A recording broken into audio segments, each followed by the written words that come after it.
ሰላም ቤተሰብ እንዴት ናችሁ? እኔ ያለው እግዚአብሔር ይመስገን። ዛሬ ላወራ የምፈልገው ለሰዎች መናገር የሌለብን 6 ነገር፣ ለሰዎች ለምናውቃቸው በዙሪያችን ላሉ ሰዎች መናገር የሌሉብን 6 ነገሮችን እንመለከታለን። የመጀመሪያው ስንመለከት ያለፈውን ስህተታችን ወይም ደግሞ የወደፊት እቅዳችንን ለሰዎች በዙሪያችን ላሉ ሰዎች መናገር የለብንም። ያ ማለት ያለፈ ስህተታችን አልፏል፣ የወደፊት እቅዳችን ለኛ ነው። እነኚህ በአጠቃላይ ዛሬ የምናገራቸው 6 ነገሮች ለኛና ለኛ ብቻ መቅረት ያለባቸው ጉዳዮች ናቸው። ምክንያቱም ያለፈ ስህተታችንን አልፏል። ስለዚህ የወደፊት እቅዳችን ደግሞ ገና ልናደርገው ያለ ነገር ነው። ያለፈ ስህተታችንን በምንናገርበት ሰዓት ለምናወራው ሰው የኛ ደካማ ማንነት ያላደረግነውን ነገር አይቶ እኛን ለመጉዳት ይጠቀምበታል። የወደፊት እቅዳችንን በምንናገርበት ሰዓት ሰዎች ሊያደንቁን ሊያበረታቱን ይችሉ ይሆናል። በዛን ሰዓት የኛ አእምሮ ምንድነው ብሎ የሚያስበው በቃ እንደተሳካ እንዳለቀ፣ እኛ ግን ገና ልናደርገው ያለ ነገር ነው።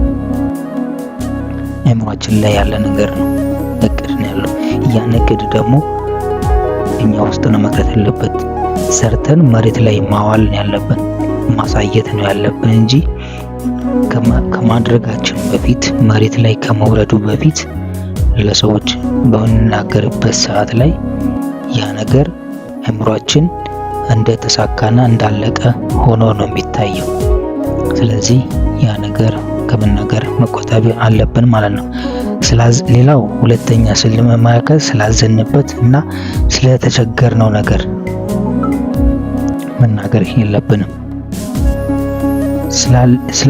ስላዘንበት ነገር እና ስለተቸገርንበት ያዘንበት ወይም የተቸገርንበት ነገር ለሰዎች መናገር የለብንም። ያን በምንናገርበት ሰዓት ላይ እነኛ ሰዎች ምንድነው ብለው የሚያስቡት እኛን እንደ ደካማና ከነሱ ያነሰን መሆናችንን ነው የሚመለከቱት። ሁሌ እኛ ከነሱ ድጋፍ እንደምንሻ አይነት ሰዎች አድርገው ነው የሚመለከቱን። ያዘንበት ነገር በምንናገርበት ሰዓት የበለጠ ልንጎዳም እንችል ይሆናል። ስለተቸገርንበት በምንናገርበት ሰዓት ላይ ያን ችግር አንስተው እኛን ሊጎዱን ወይ ደግሞ ሊያጠቁን ይችላሉ። ስለዚህ ይህን ነገር ለሰዎች መናገር የለብንም። ሶስተኛ ስለ ቤትና ስለ ቤተሰብ ጉዳይ፣ ስለኛ ቤተሰብ ጉዳይ እኛው ጋር በእኛ ቤተሰብ በእኛ ጉዳይ ብቻ ማለቅ ያለበት ነገር እንጂ ሌሎች ሰዎች ጋር መድረስ የለበትም። ምክንያቱም እኛ ስለ ቤተሰባችን ጥንካሬም ይሁን ድካምም ሊሆን ይችላል በየትኛውም ጉዳይ ላይ ለሰዎች መናገር የለብንም። ምክንያቱም በምንናገርበት ጊዜ ሰዎች ምንድነው ብለው የሚያስቡት የኛ ቤተሰብ ስለ እናትም ስለ አባትም ስለ ባልም ስለ ሚስት እንደግም ይምላል። ስለ እናትም ስለ አባትም ስለ እናት ስለ ሚስትም ስለ ባልም ስለ ልጆቻችን በምንናገርበት ሰዓት ላይ የቤተሰባችንን ድክመት አውጥተን ገመናችንን ለሰዎች እየሸጥን ነው። በዛን ጊዜ እኛ ጥሩ ያደረግልን መስለን ይችል ይሆናል። ስለዚህ በተዘዋዋሪ ግን የኛን ቤተሰብ እንዲጠቃ እያደረግን ነው።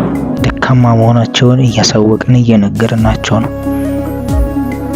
ስለ ወንድማችን በምንናገርበት ሰዓት ላይ የወንድማችን ድክመት አሳልፈን ለባዳ ለሌላው ሰው ለጠላቱ አሳልፈን እየሰጠነው ነው። ያንን ጥንቃቄ ማድረግ አለብን። ሌላው አራተኛው ምን ስንመለከት ጥንካሬና ድክመታችን ለሰዎች መናገር የለብንም። ጥንካሬያችን ምን እንደሆነ ድክመታችን ምን እንደሆነ ጠላቶቻችን ካወቁ እኛን ከማጉዳት ወደ ኋላ አይሉ። ኦሬዲ በቃ ለነሱ ያለውን የኛ ማንነታችን ነግረናቸዋል። ከዛ በኋላ እኛን ለማጥቃት ምንም የሚቸግራቸው ነገር አይኖርም።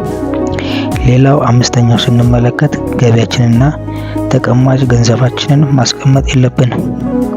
ደሞዛችንን ብራችንን ካወቁ ትልቅ ከሆነ ብር ከተበደሩን ለኛ ለመስጠት ጊዜን ይፈጃሉ፣ ቶሎም ብር አይሰጡንም።